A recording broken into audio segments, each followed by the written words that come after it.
रमा को शादी के बाद भी पढ़ाई लिखाई का बड़ा ही शौक था। वो टीचर बनना चाहती थी।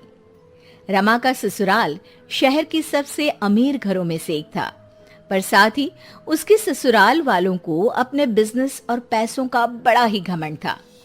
शादी के कुछ वक्त बाद रमा अपनी सास के पास अपनी नौकरी की बात करने जाती है। अरे रमा, तू यहाँ? क्या हुआ, सब ठीक तो है ना? जी मम्मी जी, सब ठीक है। मम्मी जी, आपसे कुछ बात करनी थी। अरे रमा, अब तू बात करने को भी पूछेगी क्या? बोल पगली, जो भी बोलना है। मम्मी जी, अब तो शादी को काफी समय भी हो गया है और घर में सभी काम के लिए नौकर लगे हैं। मैं सारा दिन हो जाती हूँ मम्मी जी, मैं नौकरी करना चाहती हूँ। अरे ये क्या बोल रही है तू? नौकरी? क्या कमी है तुझे रमा? तुझे पता नहीं, हमारा बिजनेस शहर का सबसे बड़ा बिजनेस है और तू नौकरी की बात कर रही है? लोग क्या सोचेंगे कि इतना बड़ा बिजनेस, इतना पैसा होने का भी क्या मतलब, जब घर की बहू को भी नौकरी करके खुद का खर्चा उठाना पड़ रहा है। नहीं रमा, तू बिल्कुल नौकरी नहीं करेगी। पर माँ जी, मैं टीचर बनना चाहती हूँ। पागल हो गई है बहू? इतने बड़े बिजनेसमैन की पत्नी और बहू टीचर? देख रमा, तुझे पैसे चाहिए तो मैं तुझे देती हूँ, पर ये नौकरी की बात तू अपने दिमाग से निकाल दे। और जो सारा दिन वो किताबें पढ़ के तू अपना दिमाग खराब कर रही है ना, उसे भी दूर फेंक दे। मम्मी जी, पर समझिए तो।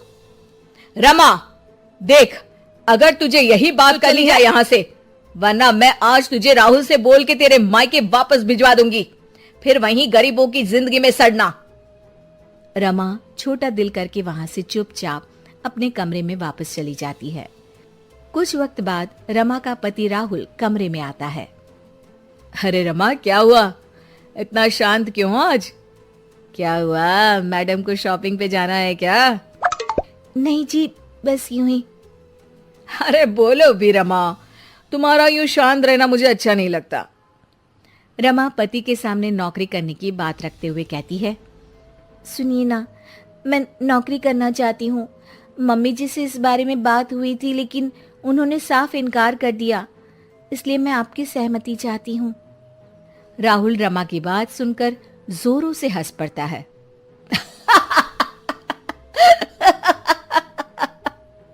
अरे रमा, तुम पागल तो नहीं हो गई हो? तुम्हें नौकरी करनी है। क्या कमी है तुम्हें?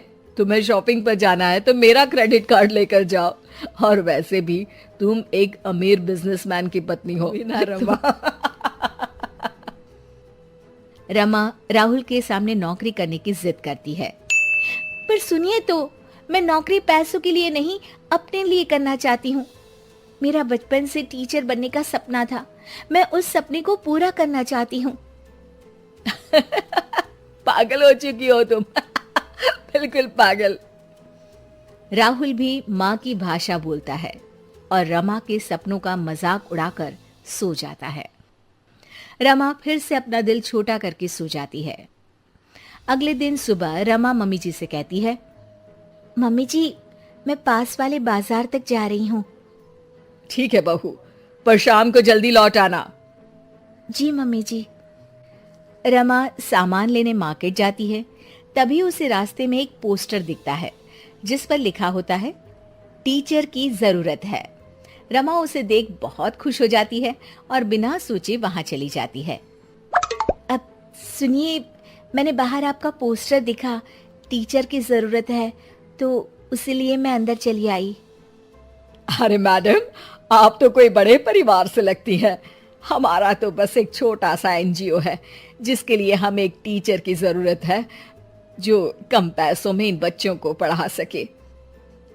अरे नहीं नहीं, मुझे पैसों की जरूरत नहीं है, मैं बस इन बच्चों को पढ़ाकर टीचर बनना चाहती हूँ। अच्छा मैडम जी, अब कल सुबह से रोज आ जाइएगा। रमा वहां से चली जाती है। अगले दिन, मम्मी जी, मेरी सहेली नई किटी पार्टी खोल रही है, तो मुझे कुछ दिन रोज उसके यहाँ जाना है। क्या मैं जा सकती हूँ मम्मी जी? सासू माँ खुश हो जाती है। अरे वाह रमा, किटी पार्टी, मैं भी चलती हूँ तेरे साथ। सासू माँ के साथ चलने की बात सुन रमा डर जाती है। जी जी जी जी माँ जी, वहाँ कोई आपकी उम्र का नहीं होगा, आप वहाँ बोर हो जाएंगी। अच्छा ठीक है बहू, तू जा, पर शाम को वक्त से आ जाना। हाँ। रमा सासू माँ से झूठ बोल बच्चों को पढ़ाने निकल जाती है। वक्त बीतता चला जाता है और कई दिनों तक यही सिलसिला चलता रहता है। एक दिन अचानक, अरे ये रमा के कमरे में कॉपी और पेन, ये तो बच्चों की कॉपी लगती है। रमा, ओ रमा, तेरे कमरे में ये बच्चों की कॉपी और पेन कहां से आया? रमा डरती हुई वहां आती है। जी जी मम्मी जी, वो बुक ना शायद मेरी सहेली के बच्चों ने रख दी होगी, तभी आज बैग खोलते वक्त यहीं रह गई। सासू माँ रमा की बात सुन शक में आ जाती है। अगले दिन जब रमा घर से बच्चों को पढ़ाने निकलती है तो सासू माँ रमा का पीछा करती है। अचानक सासू माँ रमा को स्कूल में रंगे हाथों पकड़ लेती है। ओह माय गॉड, तो ये थी तेरी किटी पार्टी। मेरे तो कर्म ही फूट गए जो ऐसी बहू मिली। क्या मुंह दिखाएंगे हम दुनिया वालों को जब उनको ये बात पता चलेगी कि इतने बड़े बिजनेसमैन घर की बहू छुप के यहां नौकरी कर रही है। ओह गॉड, ये सब देखने से पहले मैं मर क्यों नहीं गई?